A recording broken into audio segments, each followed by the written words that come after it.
My phone lit up at 6:47 in the morning. I was already awake, sitting at the kitchen table with a mug going cold in front of me. The house was quiet. Petra and Coop were still upstairs, both asleep. Outside, a garbage truck was working its way down Belfield Avenue, stopping and grinding every 40 feet. I picked up the phone.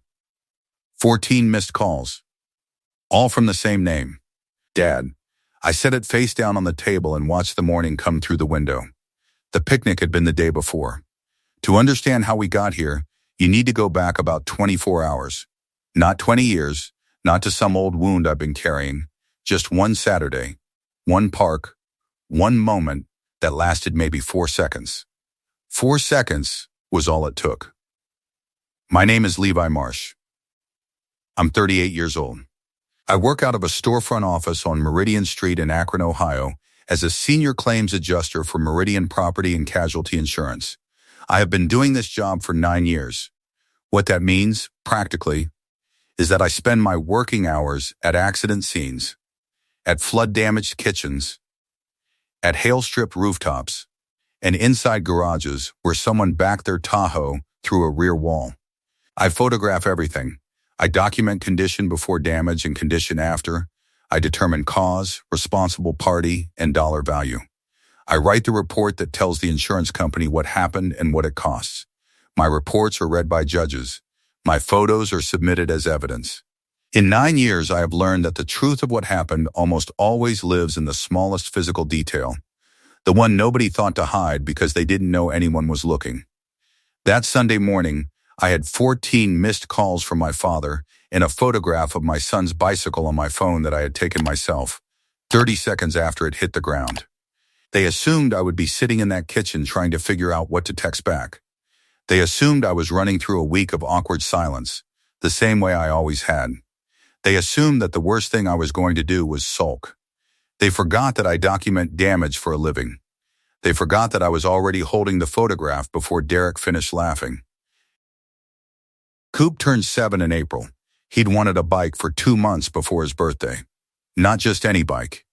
He'd seen one in the window of a sporting goods shop on Route 8, a matte red Trek with knobby tires and black handlebar grips, and he'd pointed to it every single time we drove past.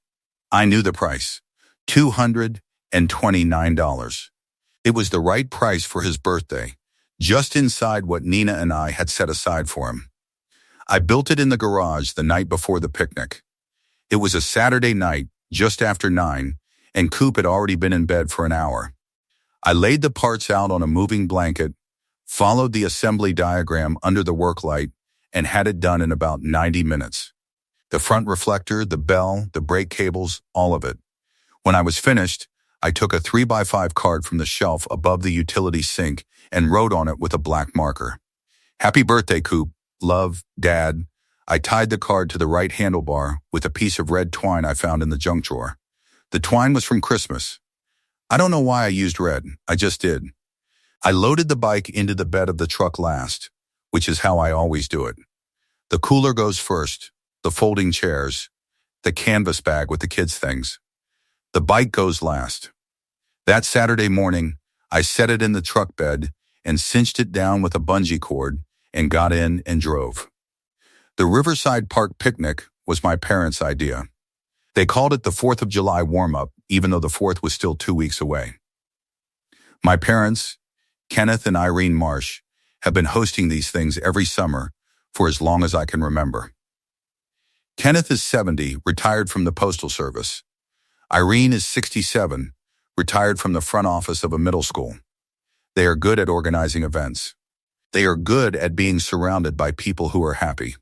What they are not good at, and have never been good at, is being in a room where their younger son is unhappy and their older son caused it. My brother Derek is 42. He's a sales manager at Prestige Chevrolet on Route 21. He drives a 3-year-old Tahoe, silver, with a dealership plate frame. He goes to the gym 4 times a week and comes to every family event like he's arriving at something he was invited to perform at. His wife Carla is 40. She teaches 3rd grade at Brookfield Elementary. She is nothing like him, which I have never understood and have long stopped trying to. Their son Blake is 10. I pulled into Riverside Park at 11:15. Nina rode with me. Petra, who is 9 and reads in the car without getting sick, was in the back seat with a library book. Coop was next to her with his window down. The park was already half full. Derek's Tahoe was parked at the near end of the lot. There were 3 folding chairs set up at my parents' table. One for Kenneth, one for Irene, one for Derek. Carla was in a camp chair she'd brought herself. Nina set up 2 folding chairs from our own kit and put them at the end of the table. We had brought the chairs because this had happened before, at Easter, at Petra's birthday in the spring, at Kenneth's retirement lunch 3 years ago. We brought our own chairs because it was easier than watching Irene look around for somewhere for us to sit. Before I tell you about Saturday, I want to go back to Christmas 2019, because that's where this pattern has its cleanest example. Coop was 2. Petra was 4. We drove to my parents' house in Kenmore on Christmas morning, and when we walked in, Derek and Carla and Blake were already there. The living room had presents under the tree for everyone. Derek's family got a section of gifts wrapped in silver paper, the nice kind with the curled ribbon. Our section was smaller. That was fine. What I noticed was that Blake, who was 3, had a pile that included a remote control truck still in the box, a kid's toolkit from Black & Decker, a floor puzzle of the United States, and a sweater. Coop had a onesie and a rattle. He was 2, so that was right. What I noticed was how Irene carried Blake's remote control truck to the center of the room and got down on her knees and showed him how to work the controller. Coop was sitting in Nina's lap. Neither of my parents came to sit with him. Nobody said anything. We ate lunch. We drove home, Nina said, on the highway, without looking up from her phone. She got down on her knees for the truck. I said I noticed. She said, okay. That was the conversation. We had been having a version of it for years. Derek was always the one who arrived first and left last. He was the one who fixed Kenneth's rain gutters, who drove Irene to her eye appointment, who showed up on short notice when the HVAC unit went out in July. He was the golden child in the truest sense. He worked for it. He also used it. And Kenneth and Irene had never once, in my entire adult life, asked themselves what it cost everyone else in the room when the golden child got to do whatever he wanted. The pattern ran in a straight line through every gathering I could remember. At Easter in 2021, Derek had made a comment about Petra's drawing during an egg coloring activity at the table. She was 6. She had drawn a duck, and Derek had held it up, made a face, and said in front of everyone that it looked like something from a kindergarten. Petra had taken the drawing back quietly. She had not said anything. She had just folded it and put it in the pocket of her jacket, and 2 hours later in the car I found it there, still folded, and I had looked at the duck and put it back. I had not said anything to Derek that day, or in the week after it, or in the months after that. I had just stopped bringing Petra's drawings to Easter. That is what the pattern looked like from the inside. You stop bringing the thing that gets broken. Eventually, you have nothing left to bring, and then you stop coming yourself. Except that I had not stopped coming, because I kept hoping the next time would be different, and because my children deserved to know their grandparents, and because I had not yet done the math clearly enough to understand that showing up was, in the end, the thing that was costing me the most. I had almost said something about the Christmas truck. I had the words ready on the drive over, some quiet version of I noticed the kids get different things from you, something even tempered. Then I remembered the year before when I had said something similar about Derek taking Kenneth's old workbench without asking. And Kenneth had said, he asked me weeks ago, Levi, you just weren't in the loop. I put the words back. I was never in the loop. What I understand now, and did not let myself understand then, is that the loop was not something I had missed or been excluded from accidentally. The loop was designed without me in it. My parents had a family configuration in their heads, and it had 2 nodes, and both nodes were Derek. I was present in it as a background condition, the way the furniture is present, something that stays where you put it and does not ask for anything. That is a useful thing to be, until your child is involved. Then it becomes something you cannot afford. At the picnic, the kids were doing what kids do at a park. Petra had found a girl her age near the fountain. Coop was riding the trek on the paved path that looped around the picnic area. He was still getting used to it. The bike was maybe a foot too big for him. He rode slow, both hands tight on the grips, the birthday tag still tied to the right handlebar, fluttering a little in the breeze. Blake was at the edge of the grass with a soccer ball. He and Coop were not close. They had met maybe a dozen times in their lives. Blake was 3 years older and acted like it in the wrong direction. I was standing at the truck bed getting the cooler when I heard the sound. It was not a crash. It was more specific than that. It was the sound of a front wheel hitting something solid and folding, and then the sound of the bike frame hitting the pavement. I turned around. Coop was on the ground, not injured, more stunned than anything. The Trek's front wheel was bent at roughly 90 degrees. Blake was standing 3 feet away with his soccer ball, looking at the bike. Derek was 10 feet behind Blake holding a can of Coke. He saw the wheel. He looked at Blake. Then he started to laugh. Not a surprise laugh. A settled, comfortable laugh, the kind you make when something has confirmed what you already thought. He looked at me and said, "Your kid's bike was trash." Like him. 15 words. 17 if you count the subject. He did not lower his voice. My parents were at the table, 15 feet away.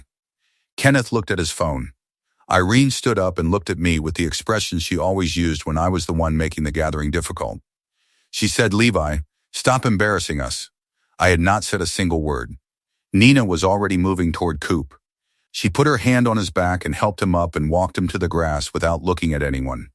I walked over to the bike. I crouched down and looked at the front wheel. I pulled out my phone and took a photograph. The tag was still there, tied to the handlebar with the red twine, readable in the frame. "Happy birthday, Coop. Love, Dad." I stood up. I looked at Derek. He was still holding his Coke, still half smiling at me. I went to get Petra. We were loaded into the truck in 11 minutes. I put the bent bike in the truck bed last, the same way I'd loaded it that morning. Coop did not cry. He sat in the back seat and looked out the window. After about 5 miles, Petra reached over and put her hand on his arm. I saw it in the rearview mirror. I almost pulled over. Something in the image of Petra's hand on Coop's arm, small and deliberate, a 9-year-old deciding on her own that her brother needed something, hit me harder than anything Derek had said. I kept driving. There was nothing to pull over for. The thing had already happened, and pulling over would not unhappen it. I didn't say anything. There was nothing to say that the moment hadn't already said better. Here is what a bent front wheel on a child's bicycle means in my professional life. A Trek Marlin 20-inch in fair condition retails for $229 new. The replacement cost of a bent front wheel, if you're going to repair rather than replace, is between $75 and $110 depending on the supplier. If the fork is also damaged from the impact, which it was, repair cost rises to between $160 and $220. A bike 9 weeks old with visible deliberate damage, photographed with cause identifiable from impact angle and witness position, is a property damage claim with a specific responsible party and a replacement value that any adjuster at any company in the country could process in 40 minutes. Here is how property damage works, at its most basic level, for anyone who has not had to think about it. When something is damaged, you establish 2 things: what it was worth before the damage and who is responsible for the damage. If you can answer both questions with documentation, the responsible party owes the replacement cost. Documentation is the word that matters. A police report is documentation. A photograph time-stamped at the scene of the incident is documentation. 3 witness accounts gathered within 48 hours are documentation. A saved voicemail in which the responsible party calls the claim dramatic is also documentation, because it establishes they were aware of the incident and chose to minimize it rather than address it. The reason most people do not recover anything after an incident like this is not because the facts are unclear. It is because they do not document. They rely on the other person's conscience or the family's sense of fairness to produce a resolution. And when neither of those things appears, they have nothing to show anyone. Derek had every reason to believe this would go the same way. I had never, in 38 years, produced documentation. I had just absorbed it and driven home. I deal with property damage claims every day. I have processed claims on a 1964 Mustang in a hailstorm, a commercial kitchen after a pipe burst at 3 a.m., a child's play structure destroyed by a falling branch. In every case, the facts are the same. Condition before, condition after, cause. Responsible party, dollar value. My brother stood in a public park and laughed while his son destroyed a 7-year-old's birthday present. Then my mother told me to stop embarrassing the family. I had the photo before I said a word to anyone. When Derek laughed, he assumed I would do what I had always done, absorb it, drive home with it, maybe stew for a week. Maybe send a sulky text that he'd ignore and show up at the next gathering because that's what I always did. He had 38 years of evidence that I would absorb it. He assumed my parents' silence was the same as his permission. He assumed the video would die down before anyone who mattered saw it. He forgot that the only thing different about this moment, compared to every other moment in the previous decade, was that his son had done this to my son. And that this time I had a photograph. And that I take photographs for a living, and I know exactly what to do with them. The photo went in my phone. It stayed there. I did not text it to anyone that afternoon. We got home at 1:30. Nina put Coop down for a rest. Petra went to her room. I put the bent bike in the garage and stood over it for a minute. The tag was still attached. I did not take it off. That evening, I wrote 4 sentences in a text message. I sent it to 3 people. My grandmother, Greta Colson, who is 74 and lives 20 minutes from the park. My longtime friend, Aldous Park, who has known my family since we were in middle school together, and Nina's mother, Helen, who is 62 and has been present at enough Marsh family events to know the texture of what I was describing. The 4 sentences explained what happened at the picnic. They were factual. I attached the photograph. I said nothing about what I planned to do, because at that point I hadn't decided on a plan. I just wanted 3 people who knew me to have the information while it was still fresh. Then I set my phone on the counter and made dinner. Derek called at 7:11. I watched the phone ring and did not pick up. He called again at 7:44. Same result. I did not listen to the voicemails that night. I listened to them the next morning, all 3 of them. Derek, 7:11 p.m. Hey man, look, the kids were just playing. You know how it is. Call me when you can. Derek, 7:44 p.m. Come on. The thing probably just fell. You're being dramatic. Kenneth, 9:15 p.m. Hey bud, listen, your mom and I think you should just take a little time and then give Derek a call. Let things settle. Call me when you're ready.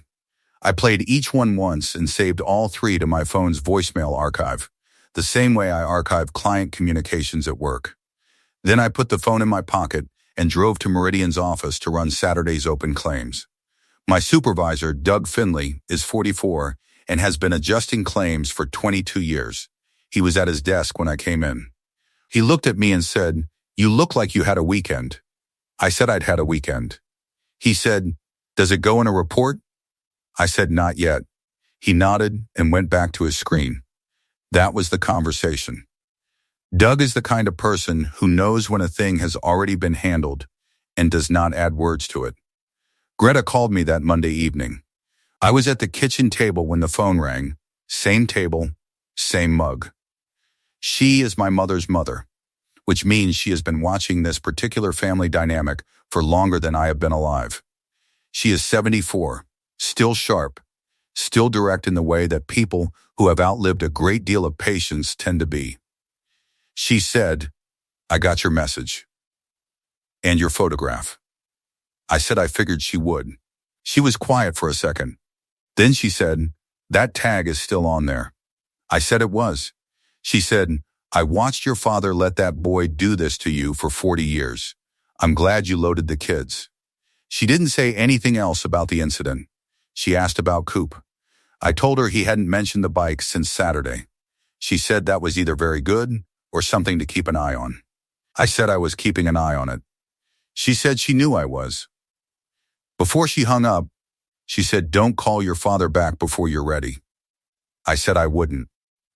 I almost asked her how she had known, how she had understood at 74 from one text message and one photograph exactly what had happened and exactly what it meant. I didn't ask. I already knew the answer. She had been watching this family for longer than I had been in it. By this point, I should tell you something else. If you've been paying attention, you know I sent the photograph to 3 people Saturday evening. What I did not know until Tuesday night was that there was a second photograph. Not mine. Derek's niece on his wife Carla's side, a 16-year-old named Addie Fong, had been standing about 30 feet away when the bike went down. She'd been filming a video on her phone, one of those wide clips kids take to get the ambient park footage for a social media post. She hadn't known what she was filming.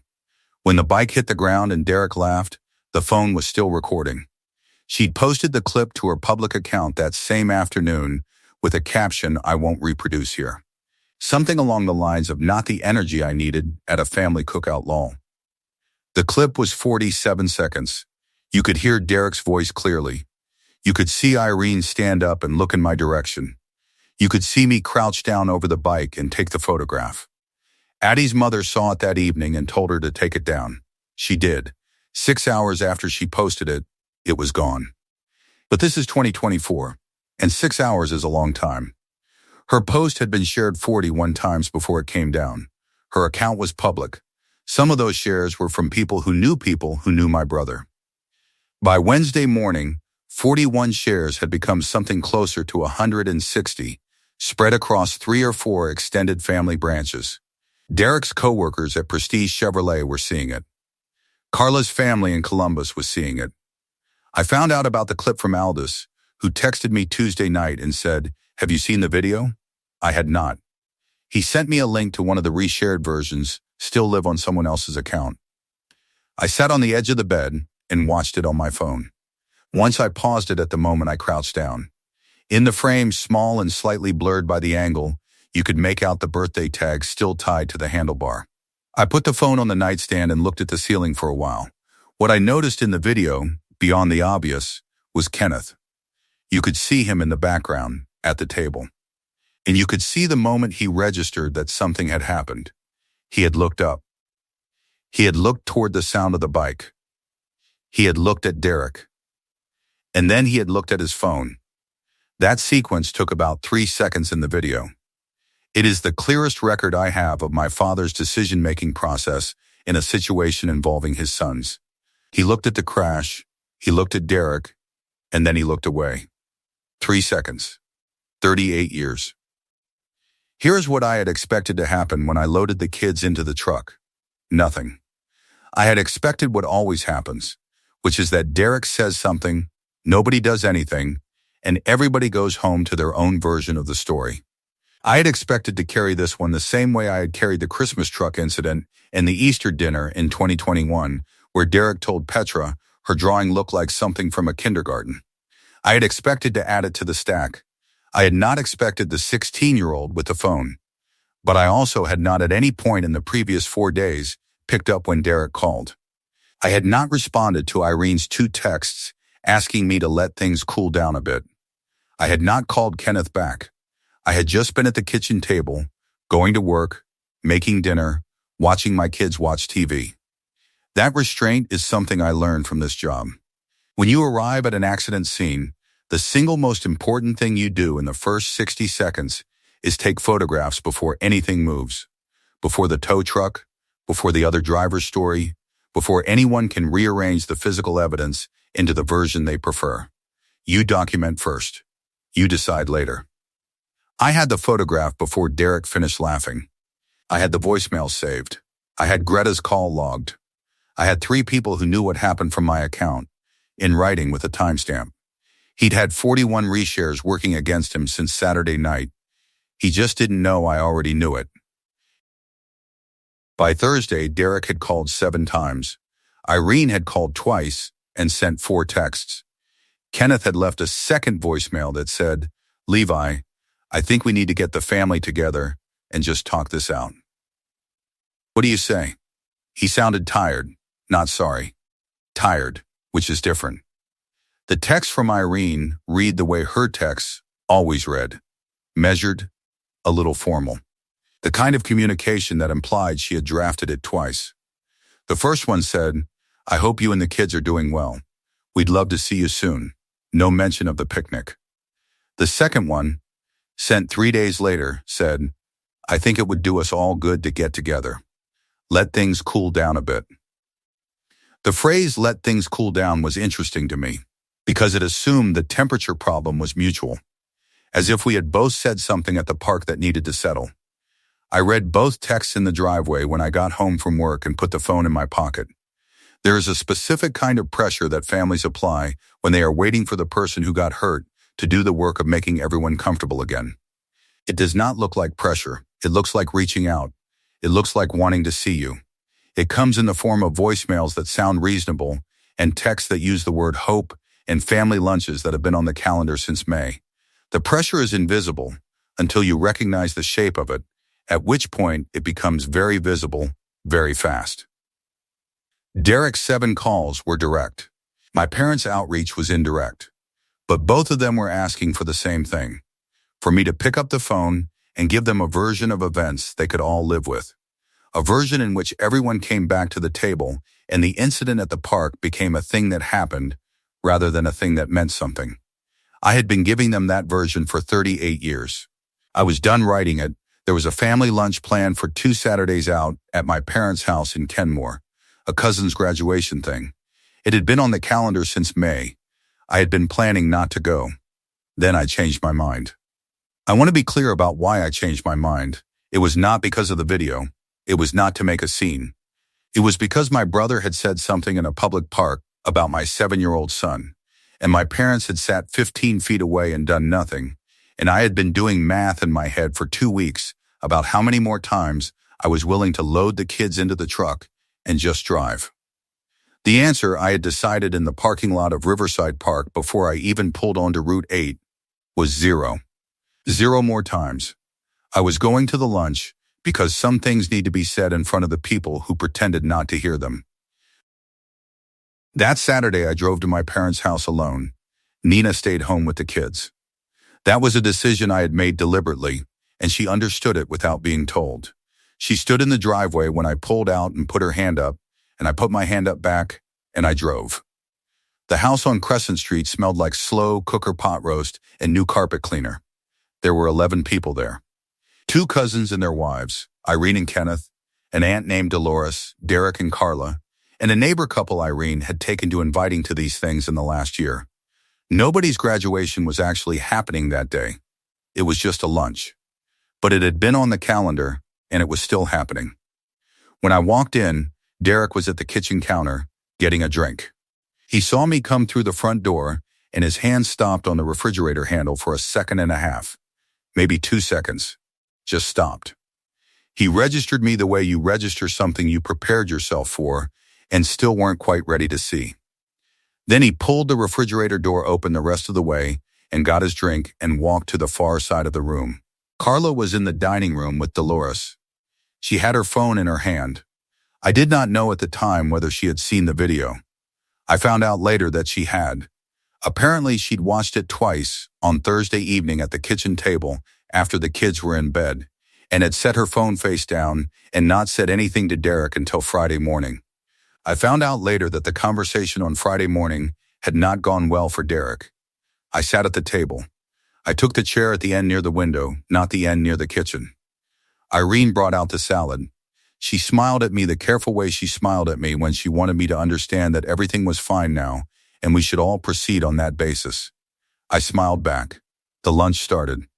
Plates went around. The conversation was about the cousin's graduation, about Kenneth's garden, about the summer. Normal, the way lunches are when everyone is performing normal. About 20 minutes in, Irene said to the table generally, "We're all just glad to be together." Derek nodded. I waited. Irene looked at me and said, "You know how it is with kids, Levi, they play." She was still folding her napkin when she said it. Small, careful folds. The same way she had always delivered her softening lines, wrapped in something domestic, like the words themselves were just something she was doing with her hands. I said, "He said my kid's bike was trash. He said my kid was trash." The table went quiet. Derek said, "That's not what I said." I said, 14 people in this room have watched the video. You can check the wording."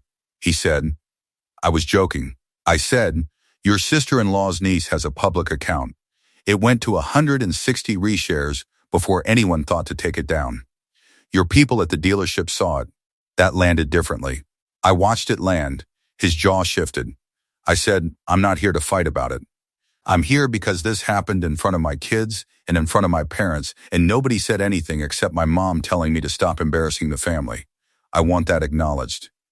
Specifically, Irene said, "You always made everything into something, even as a kid." She said it quietly, almost to her plate. But everyone at the table heard it. I did not respond to that. There was nothing to respond to, because that line was not for me. That line was for the room, the same way her lines had always been for the room. It was a public act of relabeling me the difficult one, so that whatever I said next could be filed under the same category it had always been filed under. I looked at my brother. He was looking at the table. I said, "I'm not going to come to things where this is what happens to my kids. I wanted you all to know that directly, instead of just not showing up." Then I had some pot roast. Nobody said anything for a while. Dolores started a separate conversation with a neighbor couple about a road project near the park. One of the cousins refilled his drink. Carla watched her husband across the table and did not say anything to him and did not look away. Derek had walked into the lunch carrying his version of events like a sealed envelope. By the time I finished my second sentence, the envelope was open and the room had read it. I stayed for 40 minutes. I helped Irene bring in the salad bowls. I shook Kenneth's hand on my way out. He held it for an extra second and said, "I'll call you this week." He has not called. I drove home and parked in the driveway and sat in the truck for a minute. Then I went inside. Carla left Derek in the parking lot after the lunch. Not permanently. For 6 days. I heard about it from Aldous, who heard about it from his wife, who is Carla's colleague at Brookfield Elementary. Carla had gone to her car after I left, and Derek had followed her out, and she had gotten in the car and locked the door. She sat in the parking lot for 20 minutes while Derek stood at the driver's window. Then she drove home alone. Derek got a ride from Kenneth. What Carla had seen in the video, that Derek apparently had not anticipated her seeing, was not just the bike. It was the whole 47 seconds. The laugh, the Coke can still in his hand. Irene standing up, me crouching over the bike, the tag in the frame. She'd been hearing it, was just the kids playing for a week. The video said something different. They worked it out, as far as I know. People usually do. But Carla is the kind of person who files things away and does not forget them, and I think she added this one to a folder she was already keeping. I also think that folder had other items in it from other gatherings, and that one day she will do her own accounting, and that is between her and Derek. It is not my business. I wish her well. There is something I want to say about Blake, because I am aware that he is 10 years old, and that he did what he did in part because nobody in his immediate environment had taught him that there were consequences to it. Blake is not the story here. Blake is what happens when the adults in the room are the ones who needed correcting and nobody corrected them. I hope that changes for him. I genuinely do. He is Coop's cousin, and he is going to be a person for a long time, and the adults around him owe him better than they gave. I did not hear from Kenneth that week. I have not heard from him since, except for one text in August that said, "Mom's birthday is the 14th if you want to come." I did not respond. Not from cruelty, from clarity. I have a limited number of things I can afford to load into the truck and drive somewhere, and a party for a woman who told me to stop embarrassing the family is not one of them. Derek called once more, 4 weeks after the lunch. It was a Thursday evening. I was at my desk in the home office, running a claim on a garage fire in Stowe, Ohio. My phone buzzed on the desk beside me. his name on the screen. I watched it ring. 6 rings. Then voicemail. I did not save this one. I did not listen to it for 2 days. When I did, it was 40 seconds of him explaining that he thought we should talk, that things had gotten out of hand, that he knew it was a bad day. He said the word sorry once, at the end, in the same tone he used for let me know, and sounds good. The perfunctory sorry, the one that means the conversation is over for the person saying it. He has not called since. My parents have not come to the house.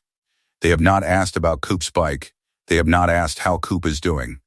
Irene texted once, 3 weeks after the lunch, to say she hoped we could all get together for the 4th of July. I did not respond. I have not blocked their numbers.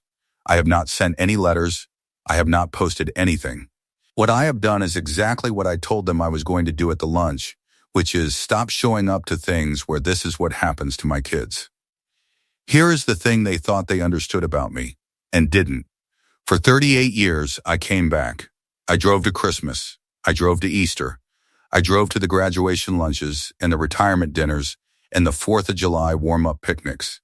I showed up because showing up was the thing I did, and because I kept thinking the math would change if I was just consistent enough, present enough, patient enough. That if I kept loading the chairs into the truck and tying the birthday tags to the handlebars, something in the family would eventually register it.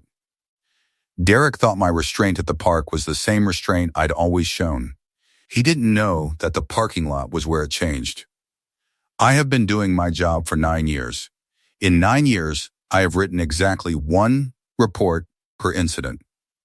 You photograph it, you document it, you determine cause and responsible party, and you write the report. You do not write the report and then keep showing up to watch the same accident happen again. Here is something I want to say directly to anyone listening who is still showing up to the gathering where the same thing keeps happening. You are not obligated to keep showing up. The idea that family is owed your presence at the table where they humiliate you or your child because they are family, that idea is not a value. That is a debt somebody else decided you owed and handed to you without asking. You can put it down. The video went where it went. I didn't post it. I didn't send it around. A 16-year-old with a phone was there, and what my brother said was said loud enough to be heard, and the internet is the internet. I documented the damage, and I let the truth move at its own speed. I don't know what Derek learned from this, if anything. People who have been the loudest person in the room their entire lives have a difficult time updating their model. My parents are the same.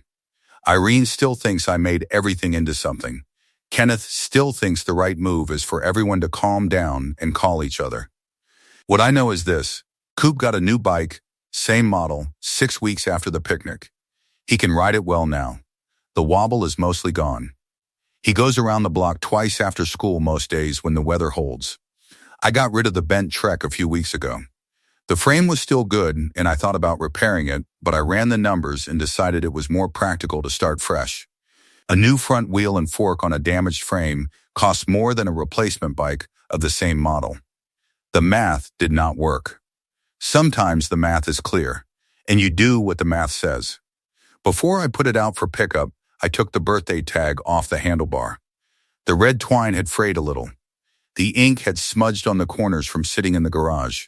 The words were still there. I put it in my wallet. I don't know exactly why. I just did. In my line of work, the claim is considered closed when the responsible party has been identified, the damage has been documented, and the replacement cost has been determined. Everything after that is just paperwork catching up to what already happened at the scene.